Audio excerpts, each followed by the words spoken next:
তারপর তোমার কথার জবাব দিচ্ছি গোপাল। না মন্ত্রী না, তুমি বসবে না। আগে কেন মহারাজ? কারণ আপনার পদত্যাগের দাবি উঠেছে তাই। মানে এসব কি বলছো তুমি? আপনি মহারাজের সাথে আবার এমন জোচ্চুরি কেন করলেন? জবাব দিন। তুমি উত্তরের লোকেদের প্রত্যেকের বাড়িতে পাতকুয়া নির্মাণ করানোর প্রতিশ্রুতি দিয়েও সেই কথা রাখোনি কেন? দাঁড়ে দাঁড়ে পাতকুয়া নির্মাণের প্রকল্পের জন্য মোহর নিয়ে কি করছেন? জবাব দিন, জবাব দিন। জবাব দিন।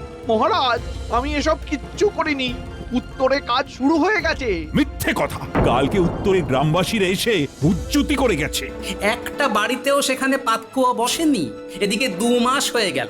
দেখো, আমার মোহর আমাকে ফেরত দিয়ে দাও। আগে আগে ওই মোহরগুলো আমার কাছে আর নেই। মানে কোথায় খরচ হলো সেগুলো? আমি বলছি মহারাজ, মন্ত্রী মশাই আপনার থেকে সেই মোহরগুলো নিয়ে একটা দিঘি কিনেছে, আর বিকেলে হয়তো নৌকা বিহার করবেন বলে।